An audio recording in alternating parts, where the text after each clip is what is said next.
സാധാരണഗതിയിൽ കാണാറില്ലാത്തതാണ് ഇങ്ങനെയൊരു ആഘോഷം എന്ന് പറയുന്നത്. ഞാനതിന് ആഘോഷം എന്ന് വിളിക്കുന്നത് ഈ പറയുന്ന അഭിവാദ്യം അർപ്പിക്കൽ എന്ന് പാർട്ടിയോ പാർട്ടിയുടെ അണികളോ പ്രവർത്തകരോ ഒക്കെ വിചാരിക്കുന്നിടത്ത് ആഘോഷം എന്ന് പറയുന്നത് ഇത് അവർക്കൊരു വലിയ ആത്മവിശ്വാസം നൽകുകയാണല്ലോ. പാർട്ടി കൂടെ ഉണ്ടാകും, ഈ പറയുന്ന തടവറയ്ക്കുള്ളിൽ ഇരുട്ടുമുറിക്കുള്ളിൽ കിടക്കുമ്പോഴും പാർട്ടിയുടെ പ്രത്യയശാസ്ത്രം ഞങ്ങൾക്ക് കൊടിപിടിക്കും, വെളിച്ചം നൽകും, പി ജയരാജന്റെ പുസ്തകം ഞങ്ങൾക്ക് വഴിതെളിയിക്കും എന്ന രീതിയിൽ അവരെ അങ്ങ് പ്രബുദ്ധരാക്കുക എന്ന് പറയുന്നതും പി ജയരാജന്റെ വാക്കാണ് ഇന്നത്തെ. അപ്പൊ അങ്ങനെ പ്രബുദ്ധരാക്കി കളയാൻ പാർട്ടി നമ്മുടെ കൂടെ ഉണ്ട് എന്നൊരു വലിയ ആത്മവിശ്വാസം നൽകലാണല്ലോ.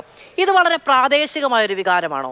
ഇത് പാർട്ടിയുടെ സംസ്ഥാന നേതൃത്വം അറിയാതെ ഇങ്ങനെയൊരു സംഭവം ഇന്നവിടെ നടക്കുമോ? ഇല്ല, ഇത് പാർട്ടിയുടെ നേതൃത്വത്തോടു കൂടി എല്ലാ സന്ദേശത്തോടു കൂടി ചെയ്തതാണ്.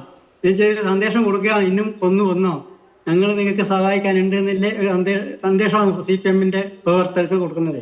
എന്ന് വെച്ചാൽ ഇന്ന് ഞങ്ങൾ 2 മക്കളെ കൊന്ന പിതാവൻ ഒന്നാം പ്രതിയാണ്. ആ ഒന്നാമത് പിതാവിന്റെ വീട്ടിലേക്കാണ് ഇന്ന് 2 MLA അവിടെ സന്ധിച്ചത്. അപ്പൊ എന്ത് സന്ദേശമാണ് ഇവർ കൊടുക്കുന്നത്? പാർട്ടിയിൽ നിന്ന് പുറത്താക്കി എന്ന് പറഞ്ഞ പിതാവനാണിത്. ഈ പിതാവിന്റെ വീട്ടിലേക്കാണ് ജനങ്ങൾ തെരഞ്ഞെടുത്ത 2 MLA-മാരും അതേ പാർട്ടി ജില്ലാ സെക്രട്ടറി ഒക്കെ നിന്ന് പോയി അവരെ സന്തോഷിപ്പിക്കാൻ വേണ്ടി വീട്ടിലേക്ക് കയറി പോയത്. അപ്പോൾ ഇതെന്ത് സന്ദേശമാണ്? ഇതിനു മുമ്പും ഇവർ ഇതേമായി പറഞ്ഞ പാർട്ടിയിൽ നിന്ന് പുറത്താക്കി എല്ലാവരും പുറത്താക്കിയാണ് അവരെ വ്യക്തിവൈരാഗ്യമാണ് കൊലപാതകം. അതിന്ന് ജയരാജൻ അവർ തെളിയിച്ചല്ലോ. വ്യക്തിവൈരാഗ്യമായിട്ട് കൊന്നത് കൊണ്ട് കൊന്നവർക്കാണോ ഇവര് മുദ്രാവാക്യം വിളിക്കുന്നത്?